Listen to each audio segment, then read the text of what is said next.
Okay. Mr. Grecky, nice to meet with you today. Pleasure meeting with you, Henry. Okay. How has your consumer base changed over the years? Our consumer base changing over the years. It's changed in a couple of ways from that. One of the main ways is that our base has gone more to an online base, meaning that obviously the web has a great influence on there, and then globally. But globally, from the standpoint that it's branched out through our global partnership that we have. That we're starting to see more of an influx of our client base starting to grow, opening plants and other locations in other countries, and they just need small services right now from there, and that's why we've put together our global partnership that we have. Okay? Has there been any issues in dealing with other countries' economic systems that have been different from our economy? There are always differences when you take a look at it. Part of putting our global partnership together is that what we talk about is local. There is nothing that substitutes by being able to do business locally there, but have an overall umbrella globally from there. And what I mean by that is that each country, specific to whether it's economic, where in some cases where online booking is very prevalent for us here in our business in the U.S., where 60% of my stuff is. In other parts like Latin America, culturally it's not as accepted yet. And then also cost effective. In some countries it's not as cost effective for them to do certain things. For instance, we do a lot of work on the front end. Some of the countries do it on the back end because of their labor cost and what are required from there. The biggest thing that you have to keep in mind when you're dealing with that is that each one is unique. You really do need to understand the local of how they operate. It doesn't mean that you can't try to change norms, but you'll find that you're better off understanding the local culture and how business is done there to be more successful instead of trying to take the U.S. type of mentality and just push it into that country. Okay. Okay? How do you deal with other contract laws from other countries? Typically, for us, in terms of the contract laws, what we will end up doing is that we will let our partners handle it with their own specific contract. So we may have a global contract with TSI overall, but we'll have amendments that are very specific contractually for that particular country to cover those, whether it's privacy data laws like in the UK or other things that they may need to require. For instance, in the Middle East, like in Dubai, they have to have letters of credit, banking relationships, other things from there. So typically, we'll have those as amendments under our contracts prepared locally by our global partners. Okay. When you go visit other countries for business, what do you usually discuss? Typically for us is because we have our global partnership. First off, we meet twice a year globally with our partners. We just actually did our recent meeting here in September in Chicago, previously in March in Beijing. The focus of our meetings, that's with our global partners, and then we have our advisory board. Our advisory board is really setting the agenda and the tone for the global stuff. It falls into the areas of marketing. How are we able to bring products and services and value to our existing customer base? What growth opportunities do we have in sales? What are barriers or issues that they are having in their countries? What are the what we would call the hot topics currently?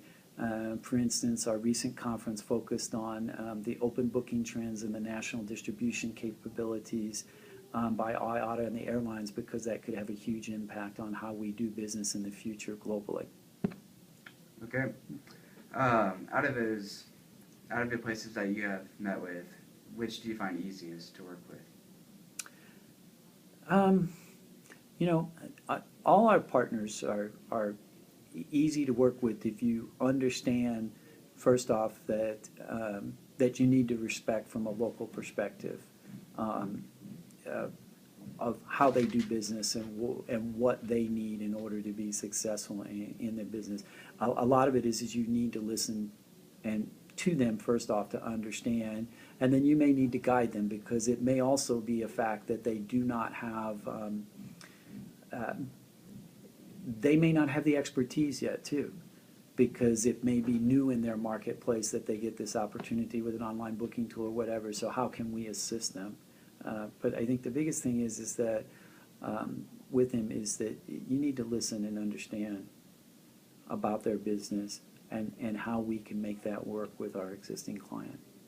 Okay, and those include foreign countries also, correct? Yes, all our partners we have 35 partners right now, are covering 35 countries right now around the world, just recently adding Mexico, Greece, India, that we interface with on a daily basis in our advisory board. Our advisory board is made up of our UK, Ireland, South Africa, China, and of course the US. And every single day I'm communicating with them on issues and things that are important to all of our businesses.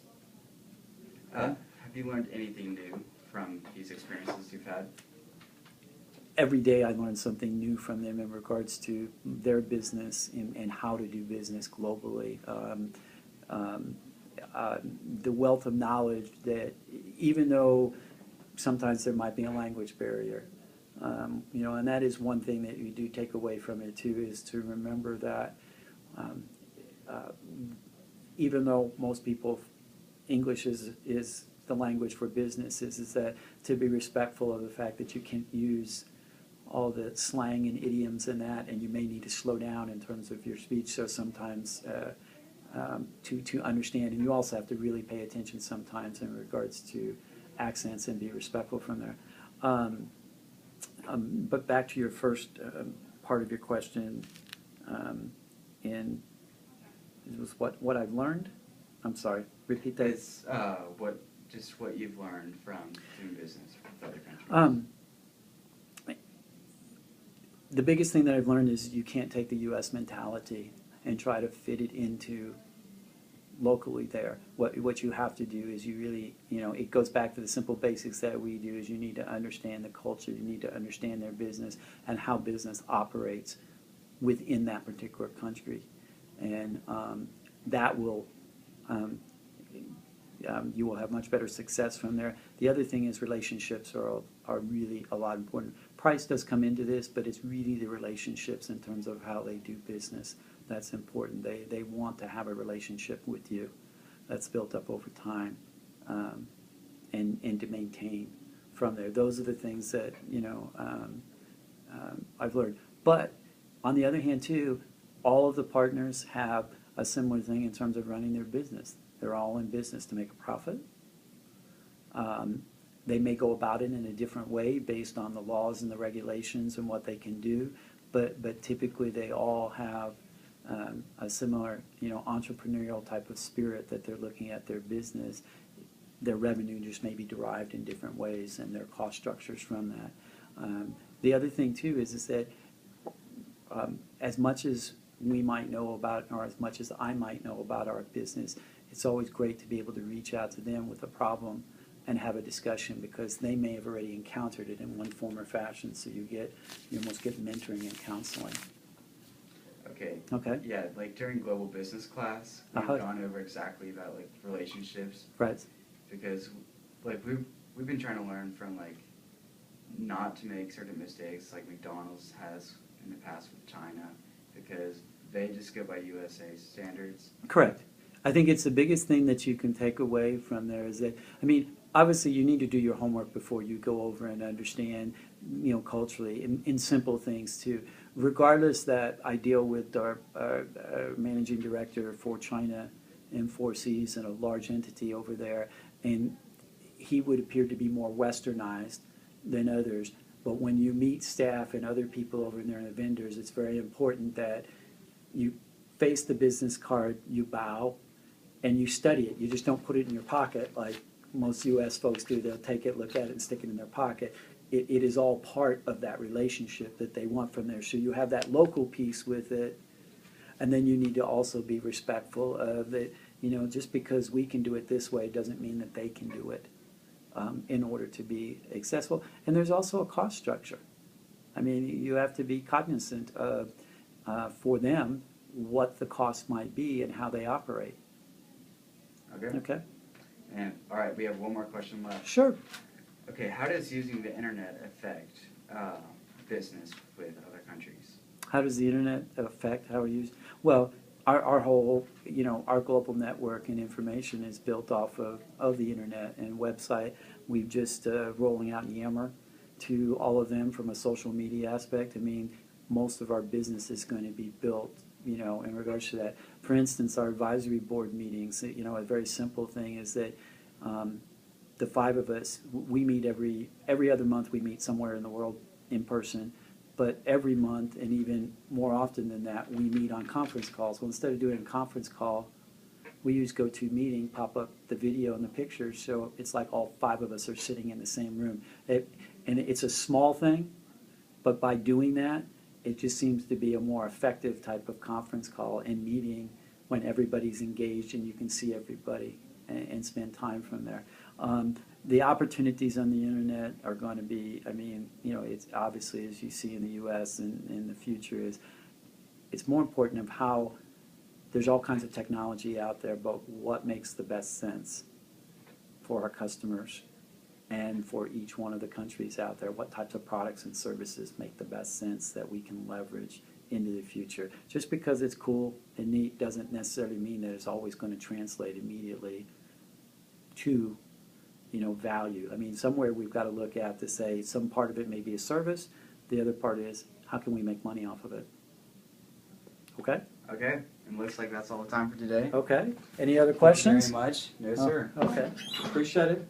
All right, thank you very much. You're going to edit that, right? Yes, I will. Okay. All right.